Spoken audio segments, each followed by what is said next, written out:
Of a program right now, Siasa Fiesta.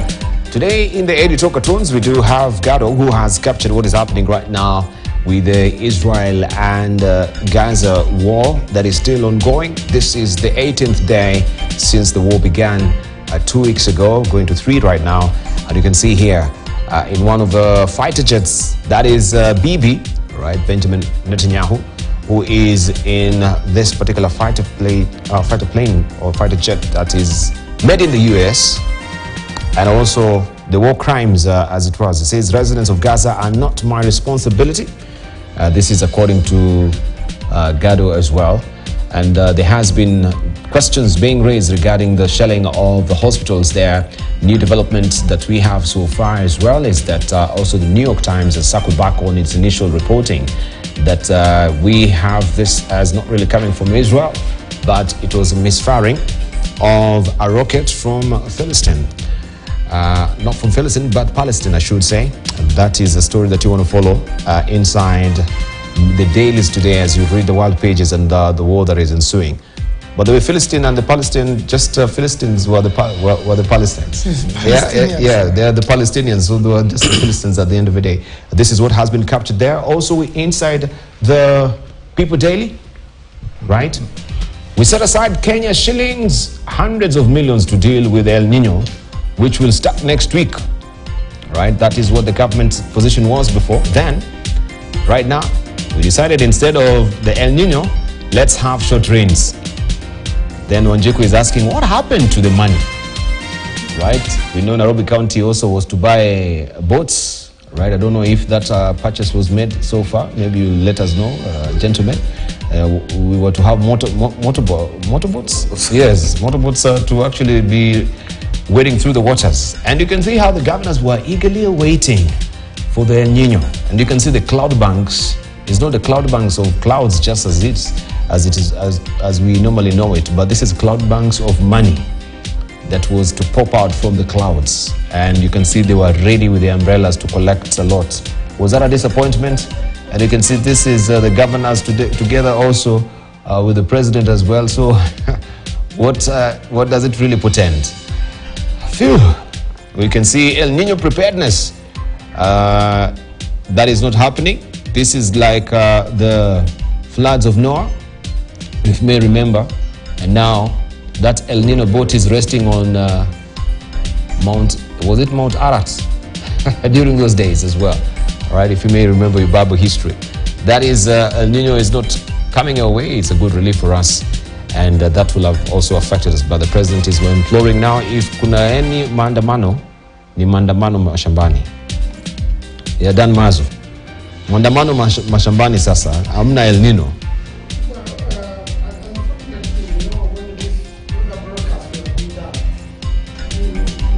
You know, you get a lot of rains if there is a lot of heat, there is sun, because then the oceans are heated. And unfortunately of late, every other time there is a weather forecast, it's turning out to be the opposite. And I believe, although El Nino was expected, I believe there will be more rains than usual as the year progresses. And sometimes this has been caused by the climate change. And it's a very, very serious matter, I think, as a country we should deal with. With lesser trees, the wind is blowing faster, and the world temperature is higher. Right, I expected you, the senator, to actually be looking at the issue of the monies that maybe if they were dispensed, then the governors need to be accountable about these monies, right? Yeah, we forget about the dynamics of climate change and all the... I'm just coming to that, I was coming to that. There must be the monies, there must be the knowledge. I will just lay down the base. It's not clear whether these monies have been dispensed to the counties. And a lot of times there has been announcements that monies have dispensed, and then probably you have only the government yellow paper. The actual money is not there. And if this money is, the money for emergency is under the national government is specific and is budgeted for in case of an emergency. And similarly with the counties, these would have fallen under emergencies. Really, honestly, I don't think any monies have gone. But should they go, then it must be accounted on how it's been used. Thank you. Especially if we don't have the floods. Right. Oh, that was just a by and by. Let's go back to our topic. You were to circle back. We finish it with and then we go to the cost of living right now. And I was talking about the issues that we have in human resources in this country, in the sense that we have lots of shortages in certain areas, but we have surplus labor available in the market, but departments do not have. I remember back, this was attributed to structural adjustment programs. We have structural adjustment programs, and they came in, they say, no, you need to lay off people. I remember when I graduated, and I'm a very proud teacher. I graduated with a Bachelor's of Education at KU, and when I left in 1996, I was given my appointment letter to go and teach from the university. And we were called as a cohort, and everybody was issued with his appointment letter to go and teach. Because that was the way of doing things. If you graduate, why do we train human resources in this country? To work for us professionally. But then structural adjustment programs, when they came and said, no, we need to look at needs, and employment. So we went there, and we went in that in many departments. I remember, apart from the letter I got from TSE to be employed, I also got another letter from General Motors to go and work as a human resource, and then I got another appointment with KRA, but I chose to go to teach. You'd get 4 or 5. I'm sure the gentlemen that are sitting here would have the same story. But then we have come to... So you're really spoiled for choice? Yes. Yes. But you follow your calling, yeah? Yes, so I followed my calling, and I went to teach. Now, what is worrying me today is this. We have very many lawyers who are literally looking for work everywhere. But the AG is telling us that he doesn't have staff in the AG chambers as state councils. And yet the very many young people who went to train out there and said, one day I'll become I'll join the AG chambers and grow the ladder, and become someone. But that person's, I have lawyers who are actually teaching in high school, because they cannot find a job, because they are not business savvy people who would go and start their farms they want to work in an office and be employed. We have same issues among the medical practitioners. We have an excess of 4,000 doctors there who do not have jobs. But if you come to what is the deficit in the country in terms of the doctors that are needed in the hospitals, we have over 7,000 vacancies available, but they cannot be absorbed. Now, what that means is if you have people there who are jobless and you have very many vacancies available, there is less efficiency in government, so productivity in government is lowered, and yet you have a waste, what I would call a waste, technical waste in the economy. People who are not fully being productive in the economy, and yet we have opportunities that would have given them an opportunity to earn a living, even pay taxes and improve their lot, take their children to school and all that. But that is not happening. So what I want to say in conclusion, we have a department in this government called DPM, Department of Personnel Management. Directorate of Personnel Management. At one time, it was actually a full ministry under Dalmaso Tieno, whose job was to look at personnel management within government departments across government ministries to ensure there is enough staffing.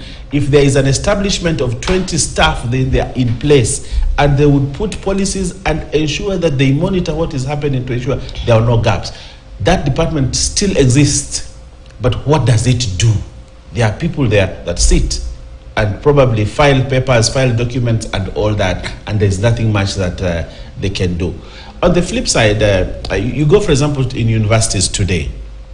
Universities today have a lot of professors and lecturers who are on part-time. There are students, I used to teach at the university at one time. The students who they have never known a full-time lecturer. They have never known a full-time professor.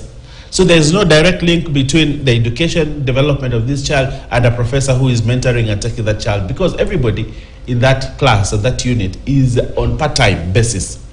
Being on a part-time basis means therefore that there is a vacancy. If you have 5 people doing part-time within a department, it means there's a vacancy, but that vacancy is not being filled in because as a country we have failed to look at budgets to employ people. For example, what is happening in TSC right now?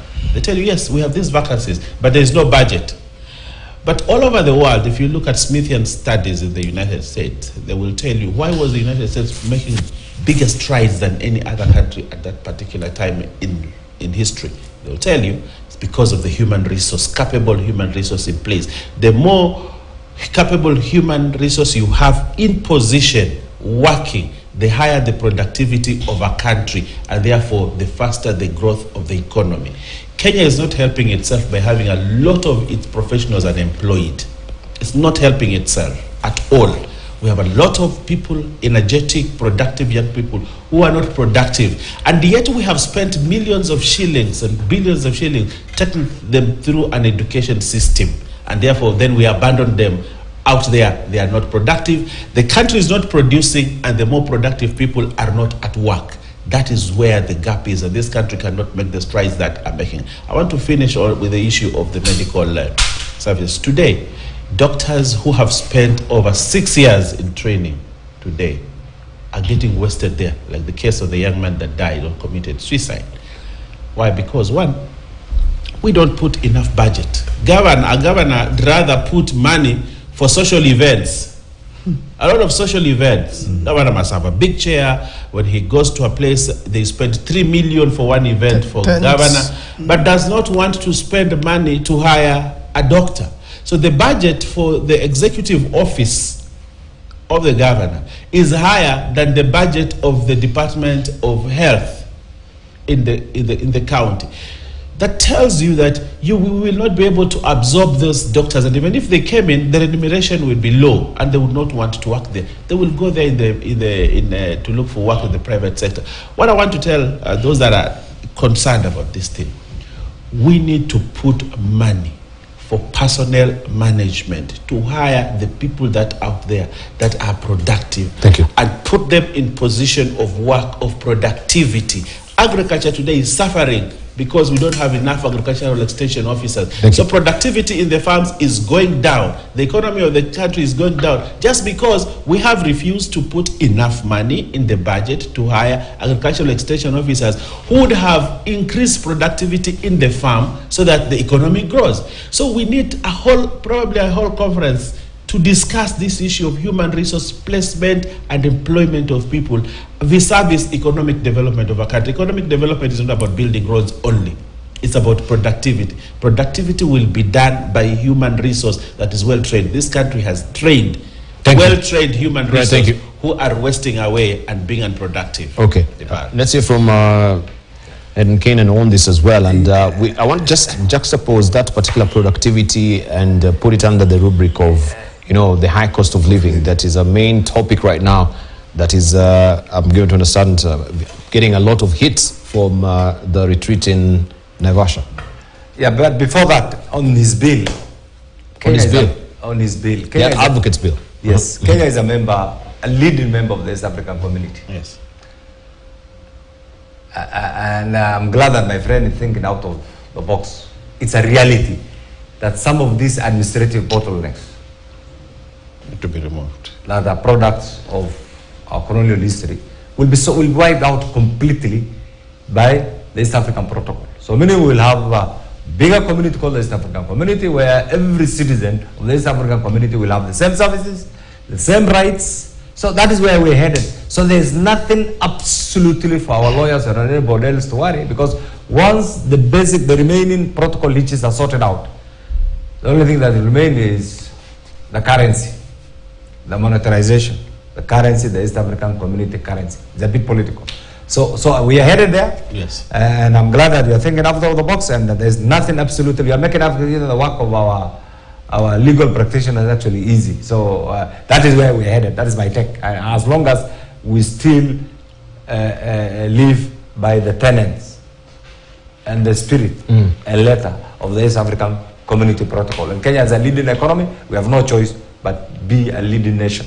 Right. But even as you on that, Moshimo, because I'm just also remembering that within the East African community, we have countries who are taking special umbrage with Kenya because also you want veto powers within the East Africa community. It's a good.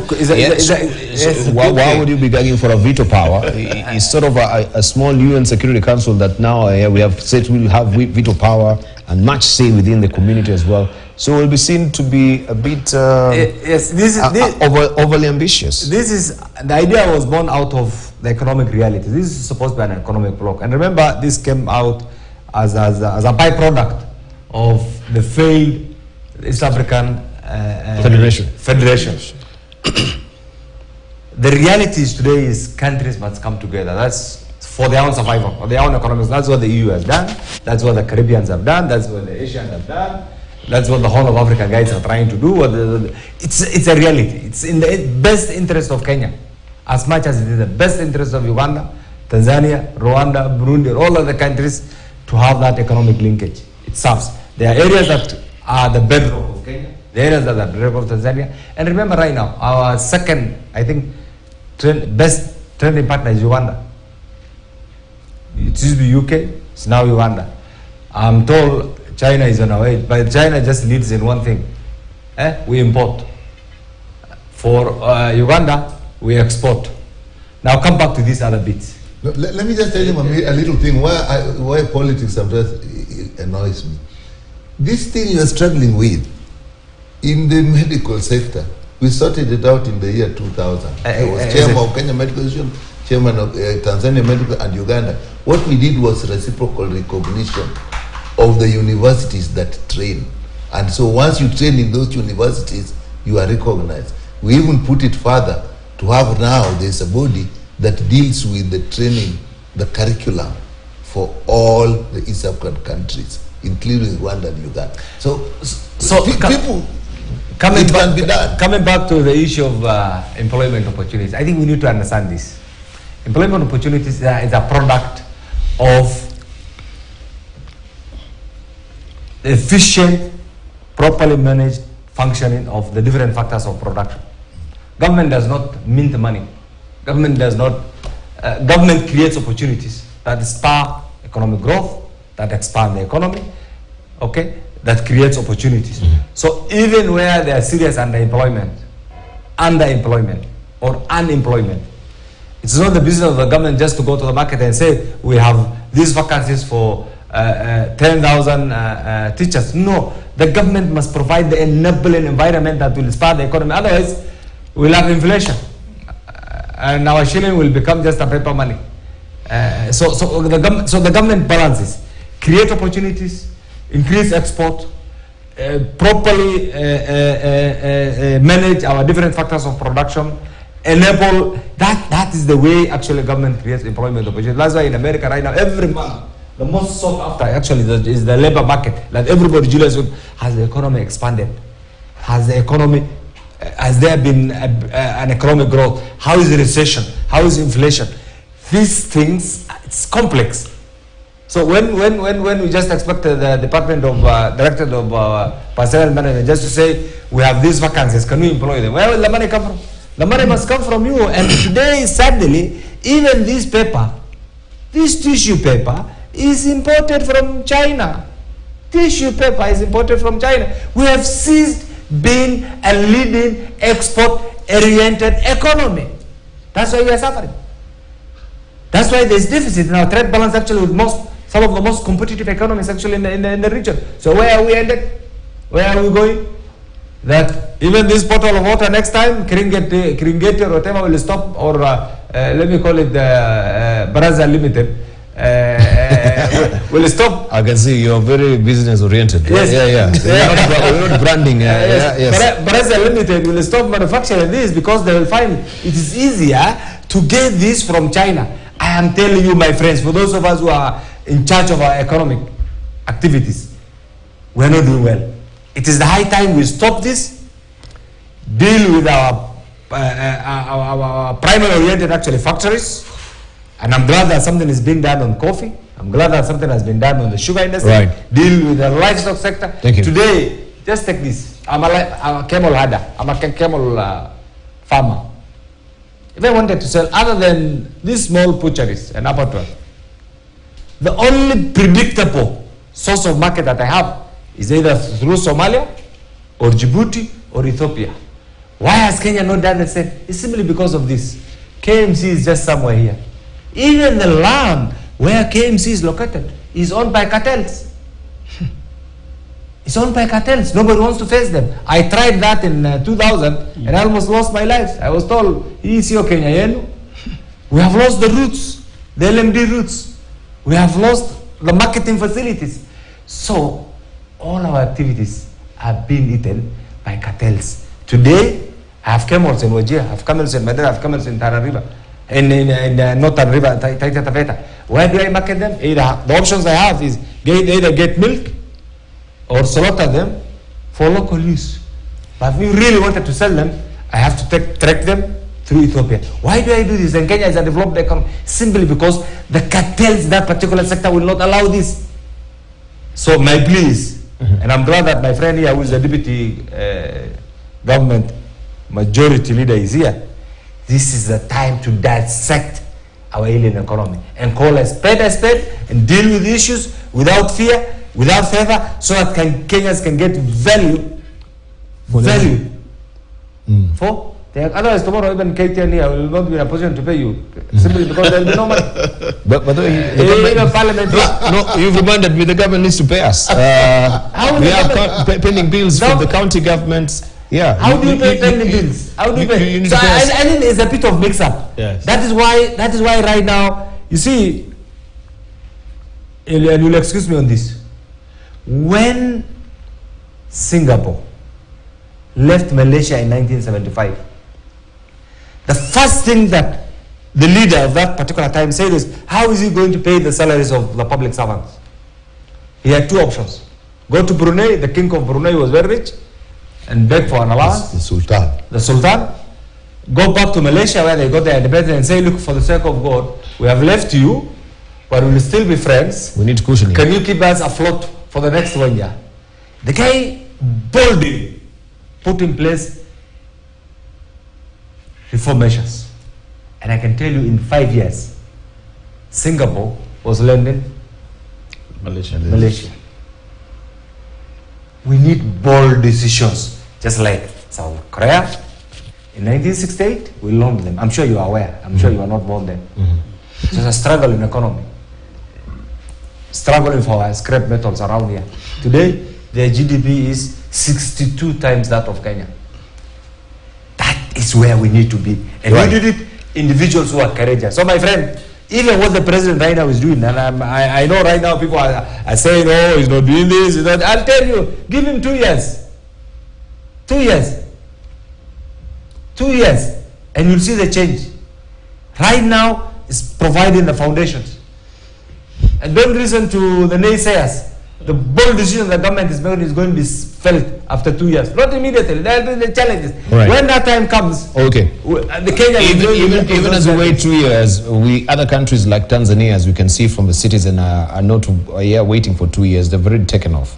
And you talked about the conducive environment to do business. As in this country, it is not a conducive environment. And you've attested to yourself that you're being frustrated. There are cartels.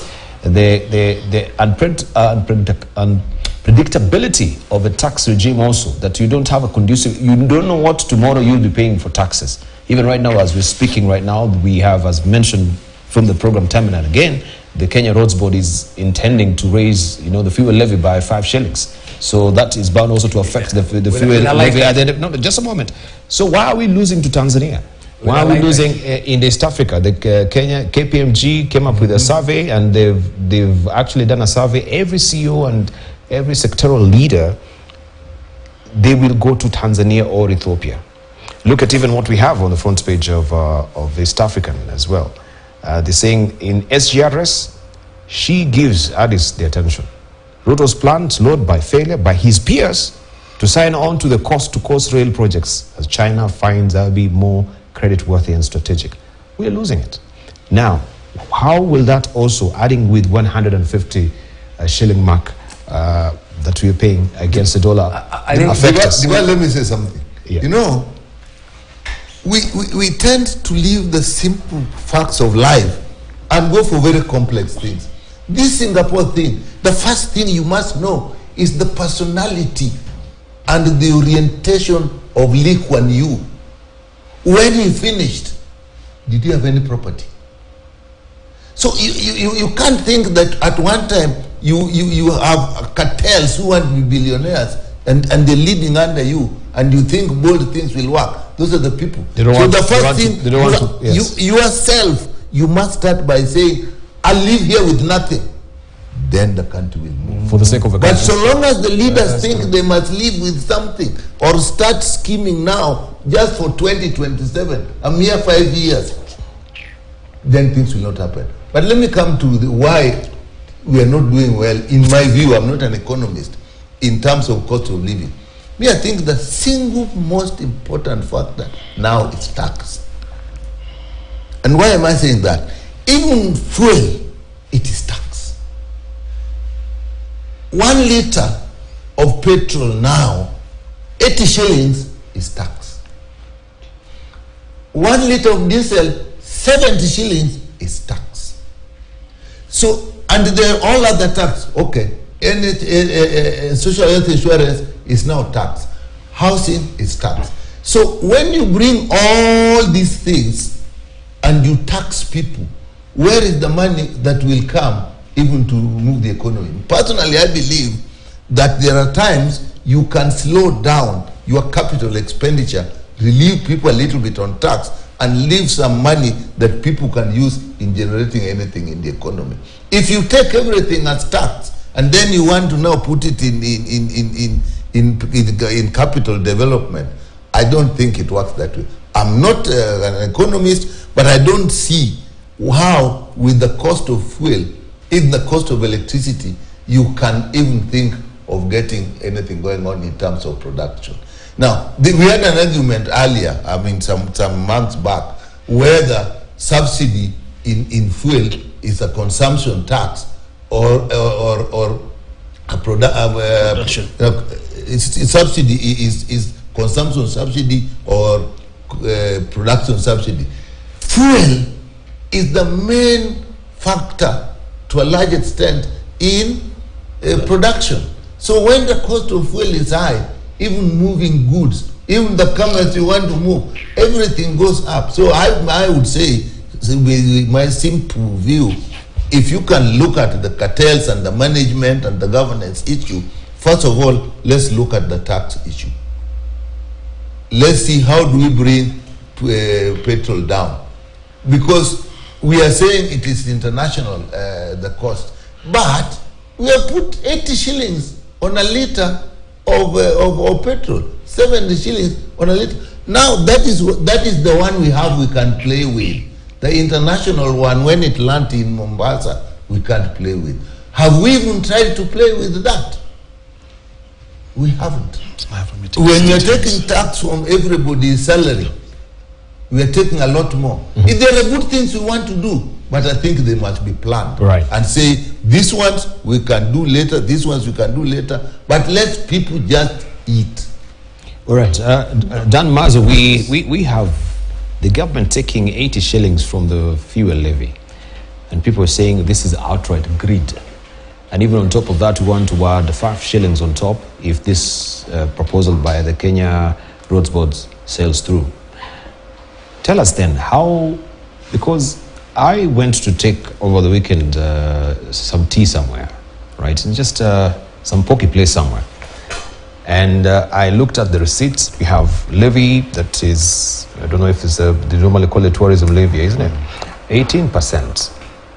And the VAT, right, was almost 150, right? The tea that I took was 100 shillings. So the taxes were more than even the small cup of tea that I took. Yeah, there is a joke now in Kenya that now rather the government leave the taxes with the taxpayer and take the salary. The taxes are more than the salary, and the most unfortunate thing. Part of the propaganda machine. The most unfortunate. It's the reality. Yes, the most unfortunate thing with the high taxation is that it kills the small businesses, and that unfortunately also we are generating our power through diesel. Now, if the diesel is expensive, then the power becomes very expensive. And the power is one of the crucial entities if you have to develop the country, if you have to do manufacturing. And if the cost of manufacturing is very high, then it means the goods, will not go far. And that's how you find a lot of our investors are moving to Tanzania. Now that the cost of production is very high in the country. So I think it's something we need to balance. And most unfortunately, the cartels. You see, you are going to increase the fuel levy, the roads levy, then there are no new roads being made. So where is the money going? I've heard even a suggestion that we have cameras in buses. This camera is very expensive, first of all, to buy. And then some businessmen are going to make a kill out of it because it is a regulation. And then what purpose it is going to serve? While we leave the areas which are crucial for security uncovered. So I think it's important now the nation sits and agrees on its way forward if we are going to take this nation ahead. The cost of living is very high. The cost of food is very high. Why? If you have to move maize, the movement is expensive. If you have to make flour, then it means you are going to use either electricity or diesel. And then all that, when it's high, then it means the cost of living will never go down. And especially with these rains now, which nothing much is expected, whereby now we were going to take the mandamano to the farms. Without rain, then you can't go to the farms. There'll be a lot of dust. So really, the government has to take the challenge and reduce the cost of living. As much as they are saying they are going to do it in the talks, clearly, the 16%, the 8 to 16% of fuel really must be looked at. And that road levy must wait. After all, we are not seeing roads being made. Levy. There are no roads being made, really, other than by the cartels. So only a few Kenyans are getting rich, while most of the Kenyans are getting poor. All right, so we need to just get the reality of it. I can see you're a bit antsy. We'll just be closing in a moment. I know you're in a tearing rush for a meeting. Yeah. But I wanted to ask the question of, first of all, the cartels, and looking at where Tanzania is and where everyone is actually opting to right now, is also the biting cost of the recent taxes, especially that came through with the passing of a finance bill, that we have a financial act for the clinker and the cement. Right now, it has risen to 2.7% higher because of the financial bill that was passed through. And the question I wanted to ask, first of all, is how then will you say we have a conducive environment if we have cartels? A case in point would be, we had Aliko Dangote, I think in 2018, and he was seeking to put up the cement factory in this country. And he went through the dead hand of bureaucracy and facilitation free from the cartels. He left. Where did he put up the factory? Okay. Where did he put up the factory? He went to Tanzania. So if we are not dealing with the issue of corruption, and yet we want to say we are in the bitter moment right now, the bottom economic transformative agenda, and the dead hand of bureaucracy and corruption is still with us, we'll still be losing to this country. So I wanted you to address those two issues. The reality of, first of all, we have also the universal healthcare bill that is bound to also add to the cost of the employers.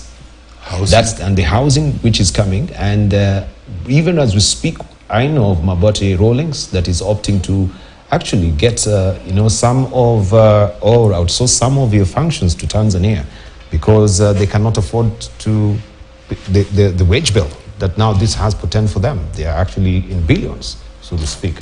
Okay, thank you, Dibala. I want to say this first. I want to address the issue of tax. I was in my constituency the other day and I met Bar Owners Association members. And they're telling me that there is a new tax for music copywriting, which is now higher than they call it the blank tip levy. Yes, that if you play any music in your restaurant or whatever, you have to pay a license which is higher than the local license from the county government. So they're saying now they have to increase the cost of tea because they have to pay that license for the entertainment. For entertainment. So if you you have your own car now, I saw that if you have a car and you play music in your personal car, you have to pay the Music Copyright Society of Kenya some personal or commercial? Even personal, as long as you play music, you know. And I was like, so where are we heading? So that cup of tea that you took, if there was all those tourism levy and all that, very soon there will be an entertainment tax on it. Because we are listening to music. was playing while you put tea. Now why am I saying this? I'm becoming born violin now. Why am I saying this? This country, the architecture of this country is such that everybody wants to add a tax. Everybody wants to add a tax because of the needs that seem to be there. If you form a new organization today, for example, you know, there was a Coconut Development Authority in Coast. So they said if you have a coconut tree, you have to pay certain amount of money to that authority every year.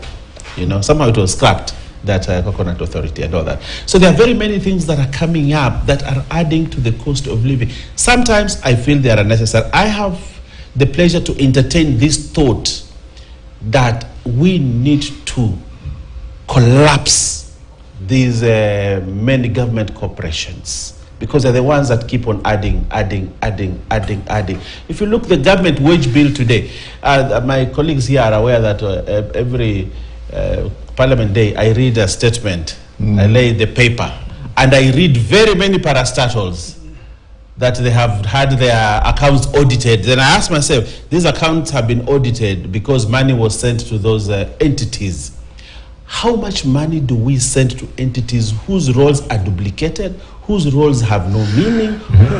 They exist for the sake of just giving people an opportunity to make money, not because they are useful to this country. That is first step. If we collapse these corporations by, let's say, 50%, 30%, we will actually have an opportunity to save money in this government. Secondly, on the issue of doing business, why are we looking at Tanzania and saying it's a good model?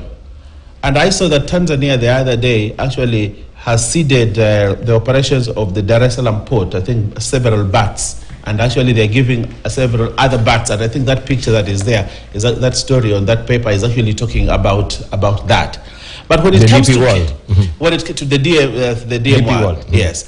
If you come to Kenya, when we want to try to do that at the port of Mombasa, to bring in public-private partnership to operate the port, Kenyans will say no. And if you look deeply, why are those Kenyans saying no and all that? It is that thing that Mheshimiwa Adan is cartels.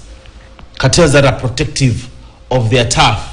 Now they say, if you bring DP World to come and try to operate the port of Mombasa, it is privatization, and privatization is bad. And yet, Adan Hedan has said here, what is government doing in doing business? They should give conducive environment for business to occur, not to do business. But when Kenya wants to privatize or to do PPP, not even privatization, PPP, public-private partnership in business, Kenyans, especially the cartels, will come up and say, no. Today, the port of Lamu is almost becoming moribund. Government has invested a lot of money there. It is there, and it's a beautiful port, but that port cannot operate. Last month, they had the first ship that brought in grain. And they actually had to transfer half of the operation equipment from Mombasa to Lamu to go and offload one port. They spent more money offloading that one port than to offload one vessel than to operate to offload one vessel in Mombasa. You know, but government is saying, let us do PPP for Lamu and bring in private investors to do the infrastructure, to put in the equipment and all that. Then we see what it is that for a period of time they do build, operate, and transfer. At the end of the day, get back the money to the country. This expressway is one of the best examples of PPP in this country. That somebody came, invested his money, government didn't invest even a shilling, they only gave the land, and they're operating for a certain number of years, and eventually they will transfer that asset to the country. Beautiful way of investing. During Mwai Kibaki's time, I remember as a young man then, but I was a great fellow of Kibaki. He brought in a concept called foreign direct investment, FDIs. I didn't know about what FDI was, but Mwai Kibaki said, no, this country cannot develop if we don't have foreign direct investment. Investors that come in directly and inject their capital and grow the economy. The economy grew in leaps and bounds during Mwai Kibaki's time because of that concept. Today, a foreign direct investment, like you've talked about, Dangote, comes into this government and is chased away by government bureaucracy and government cartels. And that is why a foreigner would be jittery to invest in this country because of the bureaucracy that exists and cartels. He'd rather go to Tanzania, who probably these things are more Kenyan. They have not started embracing them, and they'll have. My friend Adam Kenania is a big camel farmer, but he'd rather use the systems in Djibouti and Somalia than the Kenyan systems, because here he'll be frustrated. It's not even there. You know, because they have been collapsed. They've been collapsed. We need a regeneration of this country. People need to look and say, how do we regenerate this country into a modern economy that is able to support it? It is possible, because this is a huge economy. The only thing that it lacks is structures to make it work. The current president, President William Ruto, is taking the bull by the horn and saying we need to have a new architecture of this country. Put systems, kill the cartels that are there. Thank you. Fight corruption. Allow foreign direct investment to come here without anybody, without any politician. You know, every time you want to do foreign direct investment in anything in this country, politicians are up in arms. You are taking up our land. Yeah, thank you. You are taking up our asset. And that is what is killing this country. We need to be winding up. I can see we are pinched for time. I need to go for a meeting at State House. We're winding up. We just get our final thoughts. Yeah. There are certain things that we need really to understand. Yes. The world is a global village. The reason why investors are going to Tanzania is because of three things. Number one, high taxes. That is true. Number two, corruption. Number three, unpredictability. Yes. After every election. Yes. Taxes changes. Taxes changes. Yeah. After every election, we have to wait and see, is Kenya going to ban? What is going to happen? Will there be fights in the streets? Will there be demonstrations? Even in Tanzania, where there has been competitive politics, they don't get. So many, if you are an investor, in particular a foreign direct investor, where will you invest? Where there is predictability or where there is no predictability? I think some of the things that we need to address as citizens, in particular as lawmakers. I was just watching news right now that individuals have invaded Del Monte land. Del Monte is a big entity contributing to the economy of this country. Why do you allow that? The other day we were seeing individuals invading tea estates, Finlays, in Kericho. So I think what the policy makers, including ourselves, what we ought to do right now, we need to have our tax system efficient, affordable, and manageable. Just like the Rhodesian countries, the Baltic countries have done, it is possible. Two, we need to fight corruption. This is the biggest investment. If that is done, and we have an efficient tax system, these are the things will come back. Three, we need to have a civilized approach in dealing with our politics, so that we don't, every cycle of elections, like the mandamandos, so this is my tribe, and this takes us back to our history, and I think these are some of the things I need to talk about, document.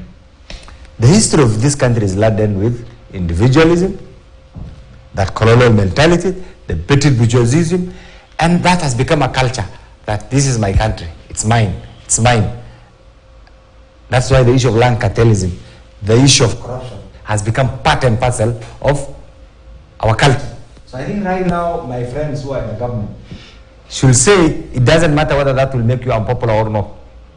Address some of these historical issues that have bedeviled Kenya, so that once and for all, we can join the league of development. That's why I was telling you, when my friend here was a PS and Grand Coalition government, instead of leaving him in the Ministry of Health, he was transferred to gender. And I know the reason, because I was a member of parliament. And I know the reason led to strength. I said, I will be shocked, because he didn't meet the expectation of the appointed authority in doing certain things behind the scene. And this is a very innocent professor.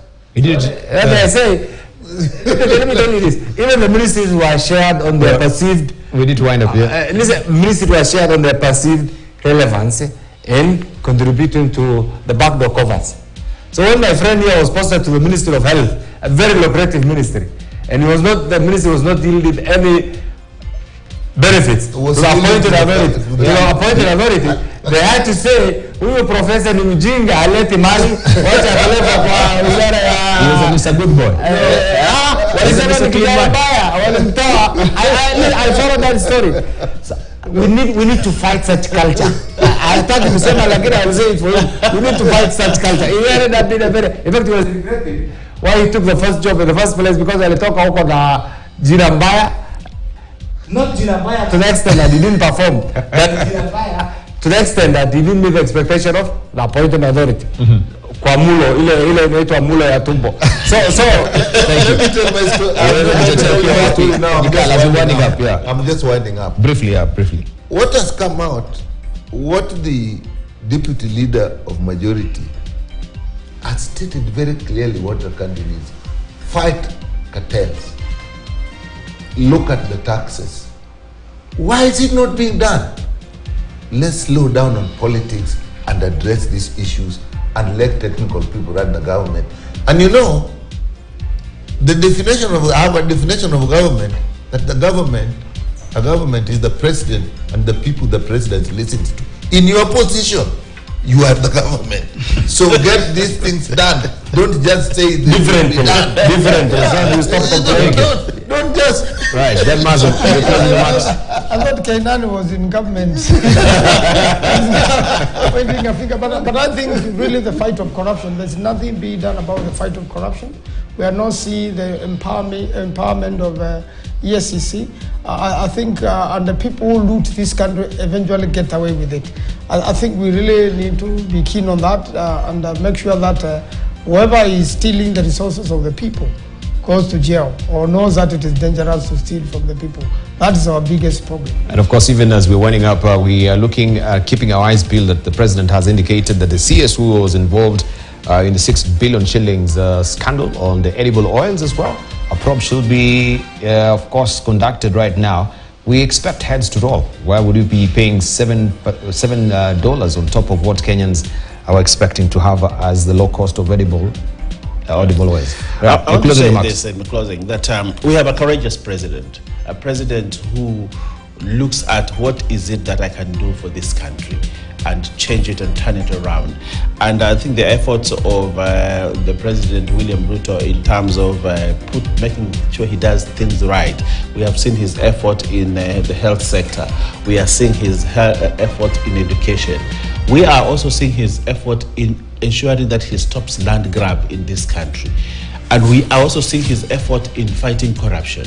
We have a president that, if we give time for him to have a clear mind and do the things that he thinks are the best, I think we're going to have a wonderful country. And I can promise this country that this government is firmly in control, and this government will bring the cost of living down, looking at the kind of the bottom-up economic transformative agenda and the ideas of this president. I think we have an opportunity to go back to the nostalgic days of Mwai Kibaki, to the nostalgic days when Kenya was at par with Singapore and Malaysia and all that, and Korea. We are nostalgic of those days, but I think we will get there, and this country will move forward the way we want it. We have to close, Moshiba. We have to close. Something my friend has to something my friend has. During Kibaki's time, Yes, we have had the most vibrant, effective parliament. yes. And I remember, even cabinet meetings will be rescheduled if Parliament has called. I think just we need to, because I've seen and I'm glad that Moshiba, we need to wind up. You give your closing remarks. We can pick up this next week. So as much as we do this, we need to allow parliament and committees to function independently, effectively, so they do also proper oversight and they support what the government is doing. So the government initiates this. Thank you. We have people who do the checks. You can. And also let technical people do the work. Get politicians out to managing.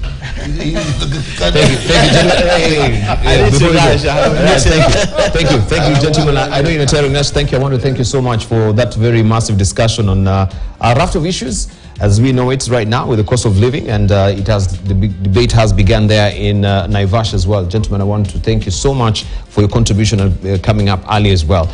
And even in light of that, just be aware that also there's a new bill that is seeking to have a financial ombudsman and a financial tribunal, as we know it, they call it the Financial Markets Conduct Bill, that we have a Financial Markets Conduct Authority that sits to establish financial sector ombudsman and financial sector tribunal. You're talking about duplications. I think that is one of it. Why do we need it anyway?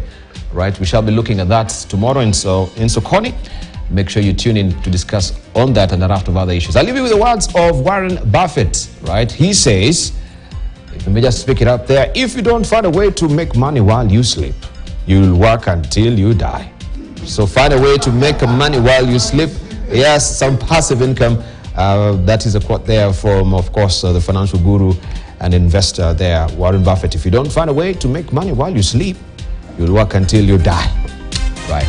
Thank you for your valid company you've been watching. Siasa Fiesta News Diary is up next. Agree with you.